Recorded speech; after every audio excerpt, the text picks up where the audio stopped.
एक मिसाइल हमला होता है इजराइल के बेन गुरियन एयरपोर्ट पर और कुछ ही घंटों में यमन के हूती विद्रोहियों के इलाके में धड़ाधड़ बम बरसने लगते हैं। क्यों, कैसे, कहां से आई इजरायली फौज? क्या सिर्फ बदले की कार्रवाई थी या कुछ बड़ा प्लान है? आइए आपको पूरी कहानी बताते हैं। नमस्कार, मैं उत्कर्ष प्रताप सिंह और आप देख रहे हैं टीवी 9 भारतवर्ष। बीते हफ्ते इजराइल के सबसे बड़े एयरपोर्ट बेन गुरियन एयरपोर्ट पर हूती विद्रोहियों ने बैलिस्टिक मिसाइल से हमला किया। इस हमले में कई लोग घायल हुए, अफरा तफरी मच गई। एयरपोर्ट पर चीख पुकार का माहौल था। इजराइल के सबसे मुख्य एयरपोर्ट पर हमला मानो इजराइल के दिल पर हमला था। अब जरा सोचिए, यमन से इजराइल की दूरी करीब 2000 किलोमीटर है। इतनी दूर से मिसाइल का हमला करना मतलब संदेश एकदम साफ था, हम कहीं से भी वार कर सकते हैं, वो भी तुम्हारे घर के बीचों बीच। फिर क्या था? होना वही था जो होता आया है। इजराइल का बदला शुरू हो गया और हूतियों की शामत आ गई। वक्त था सोमवार शाम का। इजरायली एयरफोर्स के करीब 20 फाइटर जेट दनादन करके उड़ान भरते हैं और टारगेट पर सेट होता है यमन का हूती नियंत्रित शहर हुदैदा। यह कोई आम शहर नहीं, यहाँ है हुदैदा बंदरगाह, जो हूती विद्रोहियों के लिए जीवन रेखा की तरह है। हथियार यहीं से आते थे, ईरान से कनेक्शन यहीं से होता था, आतंक का खेल भी यहीं से चलता था। इजराइल ने यहीं पर 50 से ज्यादा बम गिराए, वो भी सिर्फ एक रात में, और पूरे हुदैदा शहर को धुएं के अंबार में बदल दिया।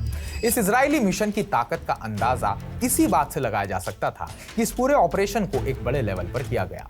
इस ऑपरेशन में क्या क्या शामिल किया गया, आपको वो भी बताते हैं। इस पूरे ऑपरेशन में शामिल थे फाइटर जेट्स, जो कि लंबी दूरी तक मार करने में सक्षम थे, जासूसी विमान जो पहले से टारगेट की पहचान कर चुके थे, और ईंधन भरने वाले विमान ताकि जेट मिड एयर रुके नहीं।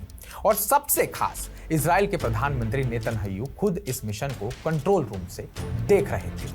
खबरों के मुताबिक तेल अवीव के अंडरग्राउंड हेडक्वार्टर में इजरायली प्रधानमंत्री बेंजामिन नेतन्याहू के साथ रक्षा मंत्री और आईडीएफ चीफ भी मौजूद थे।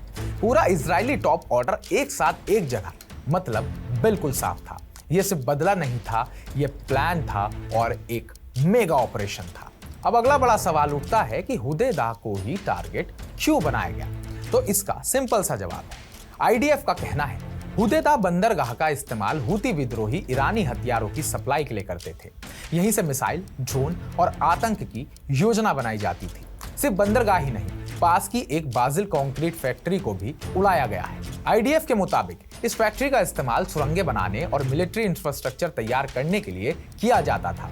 मतलब इजराइल ने सीधे हूती की जेब और जंग दोनों पर वार किया है। यह कोई आम हमला नहीं है, यह हमला खास है। और यह हमला खास क्यों है, हम आपको यह भी बताते हैं। यह जनवरी के बाद पहला इजरायली हमला था यमन में। यह 6वीं बार है जब इजराइल ने यमन में हूती ठिकानों को निशाना बनाया है। इससे पहले अमेरिका भी हूती विद्रोहियों पर हवाई हमले कर चुका है, लेकिन इस बार का इजरायली हमला साफ कहता है, चाहे 2000 किलोमीटर दूर क्यों ना हो, अगर इजराइल को खतरा दिखा तो जवाब आएगा, वो भी तबाही के साथ। अब बड़ा सवाल उठता है कि आगे क्या होगा? क्या हूती फिर से हमला करेंगे या उनके लिए यह वार्निंग काफी थी? आईडीएफ ने साफ कहा है, इजराइल के खिलाफ उठने वाला हर खतरा, चाहे कहीं से हो, कितना भी दूर हो, वो मिटा दिया जाएगा। मतलब ये जंग अब सिर्फ गजा, हिजबुल्लाह या हमास की नहीं रही, अब यमन के हूती भी इजरायली रडार पर है। तो इस पूरी खबर को लेकर आपका क्या कहना है, आपके क्या विचार है, कमेंट बॉक्स में कमेंट करके हमें जरूर बताइएगा। और ताजा अपडेट्स पाने के लिए टीवी 9 भारतवर्ष को सब्सक्राइब कीजिएगा।